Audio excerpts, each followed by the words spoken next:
Hello everyone, I'm Chris and welcome to this month's Cha-ching podcast. Today we're talking about the 10-10-10 rule, which is 10% towards your savings, 10% towards your investing, and 10% towards charity.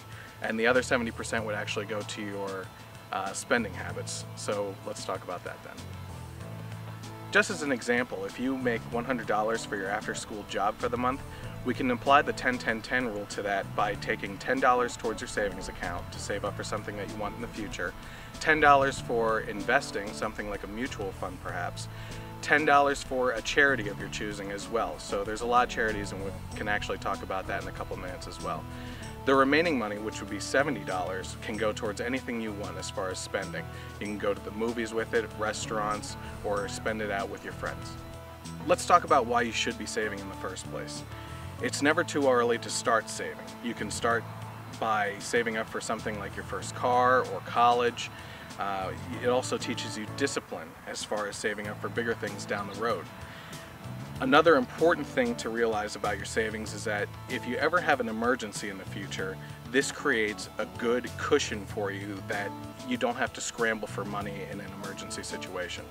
A great way to start with a savings account is to talk to your credit union representative. They can set you up with their primary savings account or talk to you about club accounts that can help you save up for things like a vacation. The other way that you can look into advice would be to check out the article section on the Cha-ching website. You may be feeling hesitant on doing an investment type with the 10-10-10 rule, which would be the mutual funds that we talked about before. What you have to realize is that investments like this are a long-term plan for you.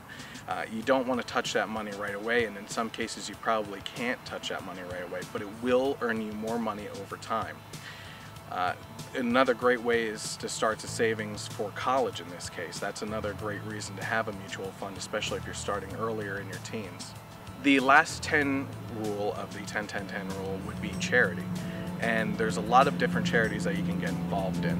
There's animal charities that you can help out with pets that have been neglected by their owners, cancer charities that you can get involved with, and there's a bunch of different cancers out there, so there's always different ones for that as well. Homeless charities, there's always people that are in need and probably don't have the type of money that you're earning at this point in time, even as a teenager, so you can help them out as well. Special Olympics is another one that you could look into. This is for, a great charity to get involved with too.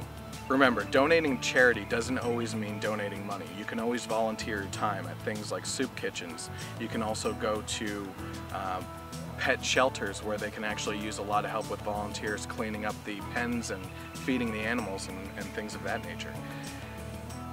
You want to talk to your credit union representative to see what they are actually involved with charities at the credit union. They may actually be involved with someone that can actually help you out more than you finding the information on your own. This leaves us with the 70% of the money that you haven't used yet towards the 10-10-10 rule, and this would be your spending money.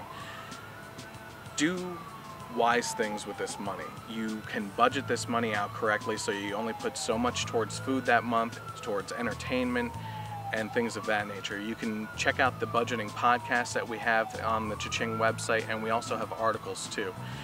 Remember, another great thing that you could do with the 70% that's left is take a percentage of that and put it in towards your savings as well. You don't always have to just use that for spending. You can actually increase those 10% to help you save more efficiently in the future.